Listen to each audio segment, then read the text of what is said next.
Hello दोस्तों, NMM classes में आपका स्वागत है। पिछले क्लास में अपन ने क्वेश्चन नंबर 12 तक कर लिए थे। क्वेश्चन नंबर 13 देखते हैं क्या कहता है। क्वेश्चन नंबर 13 है कि क्वेश्चन नंबर 13 तीन भिन्न दे रखे, तीन भिन्न यहाँ पे भिन्न का नाम है A B C, A B और दे रखा है यहाँ पे लास्ट भिन्न है सी। तीन भिन्न दे रखे ए बी सी, जिसका योग दे रखा 121/60 दे रखा 60 है। जहां A greater than B greater than C है, A greater than B greater than C है।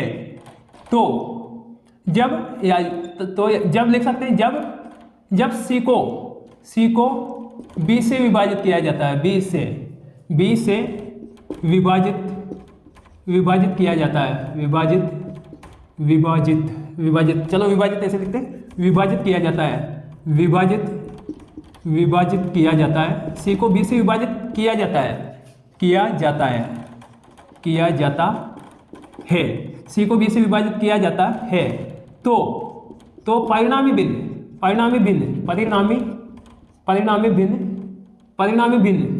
कौन से प्राप्त होते हैं? सी को बी से विभाजित किया जाता है तो परिणामी भिन्न 9/10 प्राप्त होते हैं, 9/10 प्राप्त होती है। जहाँ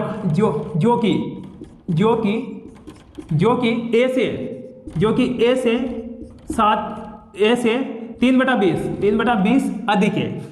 ए से कितना अधिक है? 3/20 अधिक है। तो बी और सी में अंतर ज्ञात करना, ज्ञात करें। ये क्वेश्चन में कहा गया है। तो क्या कहता है क्वेश्चन? तीन भिन्न एबीसी दे रखी, उसमें उसका योग 121/60 दे रखा है और कंडीशन दे रखी ए सबसे बड़ा होना चाहिए, उससे छोटा बी होना चाहिए और लास्ट में सबसे छोटा सी होना चाहिए। जब सी को बी से विभाजित किया जाता है तो परिणामी भिन्न अपन को 9/10 प्राप्त होती है और जो भिन्न प्राप्त होते हैं वो ए से 3/20 अधिक है। तो बी और सी में अंतर ज्ञात करना है। यहाँ पे ए ऑप्शन दे रखा है, इसमें ए ऑप्शन दे रखा है 1/15 ले लेते और बी ऑप्शन दे रखा है 1/10 ले लेते, 1/10 और सी ऑप्शन दे रखा है 3/10 और डी ऑप्शन ले लो यहाँ पे 7/15 ले लेते हैं। क्वेश्चन आया है एसएससी सीजीएल टायर सेकेंड 2022 का क्वेश्चन है, 2022 में आया हुआ है क्वेश्चन। तो कैसे सोल्व करेंगे? कंडीशन क्या क्या दे रखी है? पहली कंडीशन दे रखी है एबीसी का योग दे रखा, तो उसको लिख लेते हैं यहाँ पे ए प्लस बी प्लस सी, इसका योग दे रखा 121/60 दे रखा, तो इसको समीकरण नंबर 1 कह सकते हैं। इसके बाद में सेकंड कंडीशन है तो सी को बी से विभाजित किया जाता है, सी को बी से विभाजित किया जाता है तो क्या प्राप्त होता है? 9/10 प्राप्त होता, तो 9/10 यहाँ पे लिख देंगे।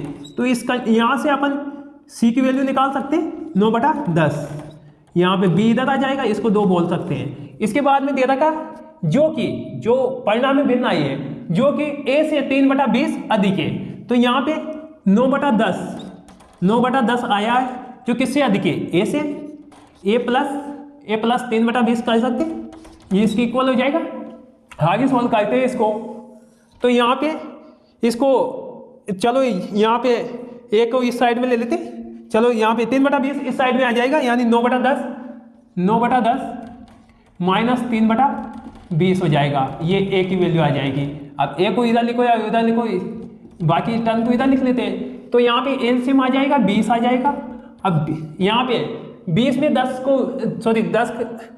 को 10 से विभाजित करते हैं तो 2 बार आ जाएगा, 2 को 9 से मल्टीप्लाई करेंगे तो 9 दूनी 18 हो जाएगा। यहाँ पे माइनस के 20 को 20 से विभाजित करेंगे तो 1 बार और 3 से मल्टीप्लाई करेंगे 1 को तो 3 आ जाएगा यहाँ पे। तो ए की वैल्यू अपन को क्या प्राप्त हो जाएगी? यहाँ पे 15 में से 3 गए तो कितना बचा?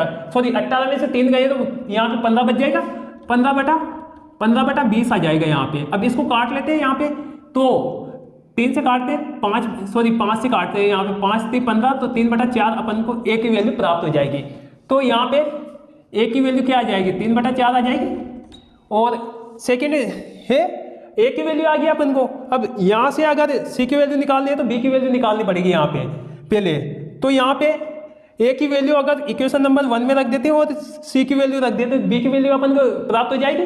तो यहाँ पे इसको चलो 3 मान लेते हैं, चलो इक्वेशन नंबर 3 मान लेते हैं। तो समीकरण 1 से 2 से व 3 से, तीन को मिला के सॉल्व करेंगे तो वैल्यू पुट कर लें। यहाँ पे ए की वैल्यू रख देते हैं, ए की जगह 3/4 आ जाएगा, 3/4 प्लस अब बी एज इट इज, क्योंकि बी की वैल्यू यहाँ से अपन को निकालने हैं, और प्लस सी की वैल्यू क्या है, सी की वैल्यू यहाँ पे 9/10 बी, 9/10 बी, और बराबर क्या दे रखा यहाँ पे 121/60 दे रखा, 121/60 यहाँ पे दे रखा है। चलो 121/60, 121/60 है ये। अब यहाँ पे 3/4 को इधर भेज दो, यहाँ क्या बच जाएगा, इन दोनों को जोड़ लो बी वाले टर्म में, तो यहाँ पे 10 इधर आ जाएगा, 10 इधर मल्टीप्लाई होगा तो 10 यहाँ पे 10 भी बच जाएगा, 10b + 9b, तो यहाँ पे 19b आ जाएगा, 19b/10 बराबर अब 121/60 माइनस के 3/4, तो यहाँ पे 19b/10 यहाँ पे बराबर, अब इसको एलसीएम लेके सोल्व करेंगे तो 60 आ जाएगा, यहाँ पे एलसीएम, अब 60 से 60 एलसीएम आ जाएगा, 60 से 60 कट जाएगा, और 121 एक बार आ जाए, एक बार डिवाइड हो जाएगा, और एक को 121 से मल्टीप्लाई करेंगे तो 121 का 121, और यहाँ पे 60 को 4 से विभाजित करेंगे तो कितनी बार चल जाएगी, 15 बार, 15 को 3 से मल्टीप्लाई करेंगे तो 15 × 45 हो जाएगा, यहाँ पे 15 × 45।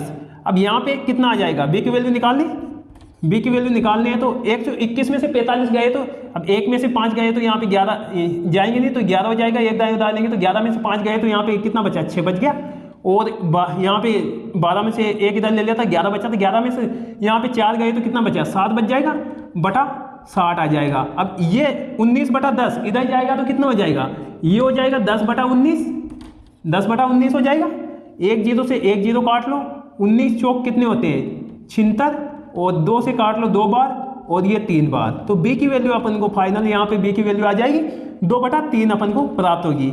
तो बी की वैल्यू आ गई। अब क्वेश्चन क्या कहता है कि बी और सी में अंतर ज्ञात करना है, बी और सी में अंतर ज्ञात करने के लिए क्या करना पड़ेगा, यानी सी की वैल्यू भी अपन को निकालनी पड़ेगी। तो समीकरण नंबर किस में दे रखी, बी और सी की कंडीशन समीकरण 2 से, समीकरण 2 से बी की वैल्यू रख देते हैं, तो सी की वैल्यू अपने पास प्राप्त हो जाएगी 9/10 इंटू क्या दे रखा, 2/3 दे रखा, 3 से इसको काट लेते हैं 3 बार, और चलो 3 बार यहाँ पे लिख देते हैं, थोड़ा बड़ा लिख देते हैं, और 2 से इसको काट लो 5 बार, तो सी की वैल्यू अपन को यहाँ पे प्राप्त होगी 3/5 प्राप्त होगी। तो क्या निकालना अपन को, बी माइनस सी निकालना, बी माइनस सी, तो ऑलरेडी बी बड़ा दे रखा, तो यहाँ पे पॉजिटिव आएगा, वैसे भी अंतर होता है तो नेगेटिव तो होता ही नहीं है, तो यहाँ पे बी की वैल्यू 2/5 माइनस 3/5, सॉरी 2/3 है बी की वैल्यू, 2/3 और 3/5, तो इसको सोल्व करेंगे तो क्रॉस मल्टीप्लाई कर दो, 5 को 2 से मल्टीप्लाई करेंगे तो 10 आ जाएगा, यहाँ पे 5 दूनी 10 और 3 × 9, इधर क्रॉस मल्टीप्लाई तो यहाँ पे 9 आ जाएगा, और अपॉन में क्या दे रखा 3 × 5 दे रखा, तो क्या कितना हो जाएगा 15 हो जाएगा, तो 10 में से 1 9 गए तो कितना बचा 1/15, तो 1/15 अपना एक करेक्ट आंसर है। कौन सा ऑप्शन करेक्ट है, तो ए ऑप्शन अपना करेक्ट आंसर है। तो इसको सोल्व कर सकते हैं, वैसे इतना ज़्यादा लिखने की ज़रूरत है नहीं, इसमें एक स्टेप ये कंडीशन है और एक 3-4 लाइन में अपना आंसर आ सकता है, इतना बड़ा लिखने की जरूरत नहीं है, शॉर्ट में अगर लिखेंगे तो जल्दी सोल्व हो सकता है ये सिर्फ समझाने के लिए। क्वेश्चन नंबर अगला देखते हैं, क्वेश्चन नंबर यहाँ पे क्वेश्चन नंबर 14 क्या कहता है, क्वेश्चन नंबर 14, एक बिन दे रखी, एक बिन अपने व्युत्क्रम या स्वयं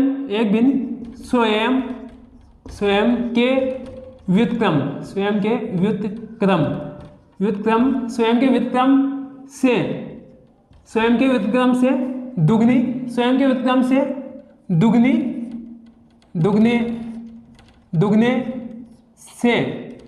दुगने से 7/15 अधिक है, तो भिन्न ज्ञात